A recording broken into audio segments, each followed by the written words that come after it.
అందరికీ శుభోదయం. మరి ఇవాళ శంకరాచార్య విరచిత సౌందర్య లహరిలోని 36వ శ్లోకం తవాజ్ఞా చక్రస్థం తపన శశి కోటి ద్యుతిధరం శ్లోకం నేర్చుకుందాం. ఓం శ్రీమాత్రే నమః.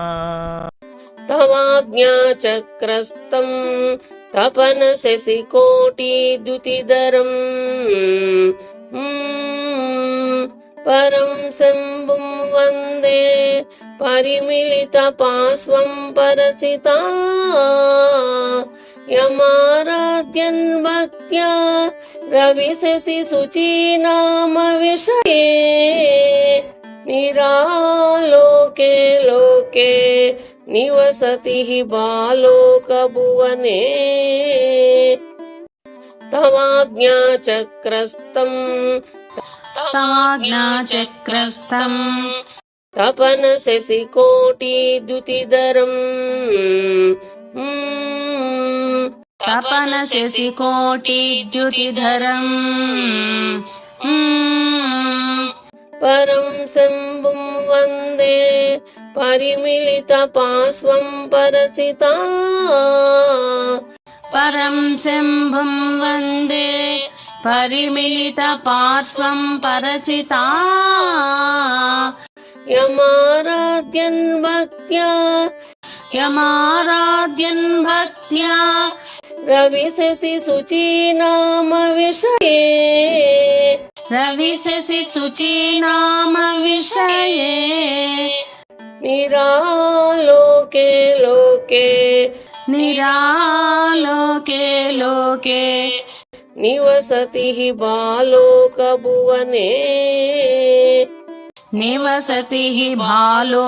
భువనే తవాజ్ఞా చక్రస్థం తపన శశి కోటి ద్యుతిధరం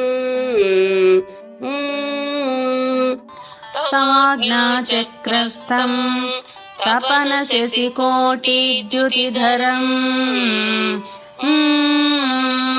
పరం శంభుం వందే పరిమిళిత పార్శ్వం పరచితా పరం శంభుం వందే పరిమిళిత పార్శ్వం పరచితా యమారాధ్యన్ భక్త్యా రవిశశి శుచీనామ విషయే యమారాధ్యన్ భక్త్యా రవిశశి శుచీనామ విషయే నిరాలోకే లోకే నివసతి బాలోక భువనే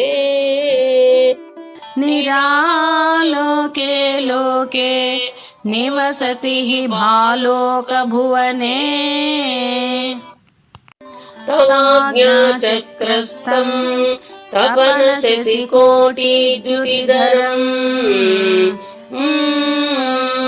పరం శంభుం వందే పరిమిళిత పార్శ్వం పరచితా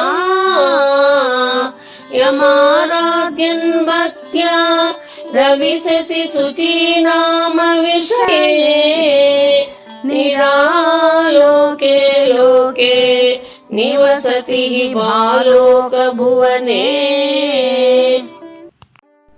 తల్లి, నీ ఆజ్ఞాచక్రాన అధిష్ఠించి ఉన్న రవిచంద్రుల కోటి కాంతిని ధరించినవాడు, పరా అనే చిత్తు చేత ఆవరించబడిన పార్శ్వాలు కలవాడు అయిన పరమశంభునికి నమస్కరిస్తున్నాను. ఆయనను పరమభక్తితో ఆరాధించే భక్తుడు సూర్యచంద్రాదులకు అగోచరమై చూడశక్యము కానిది ఏకాంతమగు జ్యోత్స్నా ప్రచురమగు సహస్రార లోకమందు వసించి ఉండును.